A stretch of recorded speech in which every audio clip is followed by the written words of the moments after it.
English বাজারে পূর্ত দফতরের জায়গার উপরেই হকার্স কর্নার। ইংলিশ বাজার পুরসভাকে চিঠি পূর্ত দফতরের, অভিযোগ অস্বীকার পুর চেয়ারম্যান কৃষ্ণেন্দু নারায়ণ চৌধুরী। রথের দিন উদ্বোধন হয় এই হকার্স কর্নারের। ইংলিশ বাজারে পূর্ত দফতরের জায়গার উপরেই হকার্স কর্নার। ইংলিশ বাজার পুরসভাকে চিঠি পূর্ত দফতরের, অভিযোগ অস্বীকার পুর চেয়ারম্যান কৃষ্ণেন্দু নারায়ণ চৌধুরীর।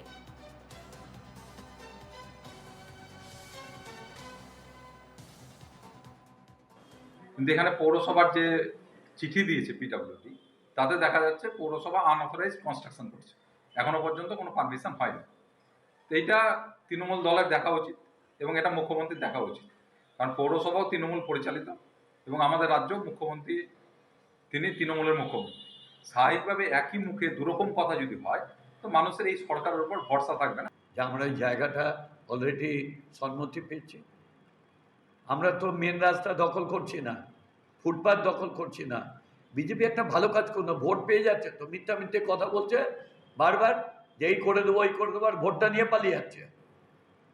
এখানে 4 জন বিধায়ক আছেন, একজন সাংসদ আছেন, মানুষের উন্নয়ন করেন না। উনি একবারও বললেন না এতগুলো গরিব মানুষ দিনের পর দিন প্রায় 40 বছর ধরে রোদ বৃষ্টি ঝড়ের মধ্যে পড়ে থাকতো, তাদেরকে জায়গা দিয়েছে সরকার। রাজ্য সরকার বুঝবে, বিজেপির মাথা ব্যথা করার কোনো দরকার নেই। আমাদের সঙ্গে সরাসরি রয়েছেন এই মুহূর্তে আমাদের প্রতিনিধি সুমিত ঘোষ। সুমিত, ইংলিশ বাজারে পূর্ত দপ্তরের জায়গার উপরেই হকার্স কর্নার রয়েছে এবং ইংলিশ বাজার পুরসভাকে এবার চিঠি দিল পূর্ত দপ্তর। কি ঘটনা, বিস্তারিত জানাও।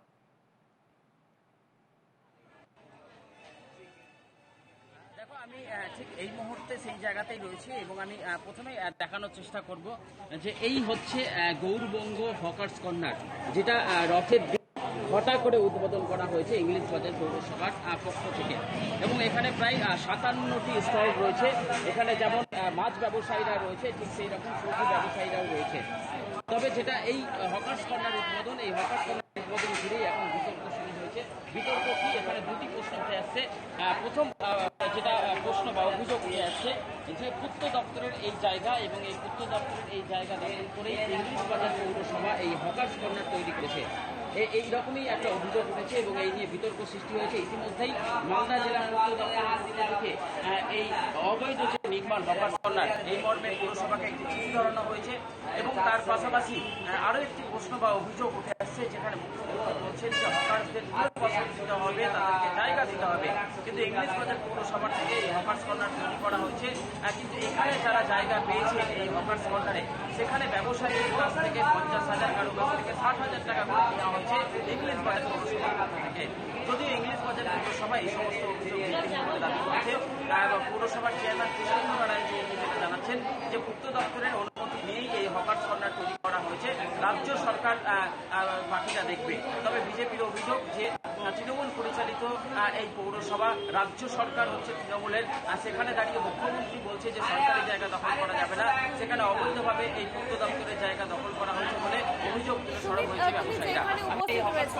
রথের দিনই উদ্বোধন করা হয়েছে এই হকার্স কর্নার এবং এই মুহূর্তে যারা যারা ব্যবসায়ীরা রয়েছেন তাদের সঙ্গে কথা বলো, তাদের কি মতামত?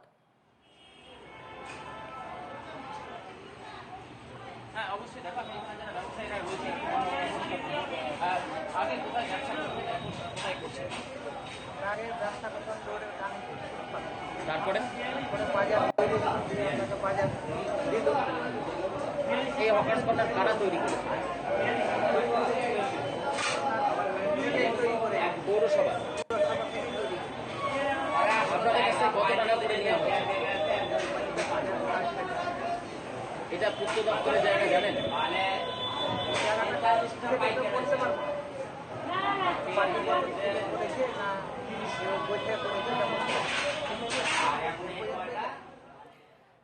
সুমিত, সেদিকে নজর থাকবে আমাদের। আপাতত ধন্যবাদ তোমাকে।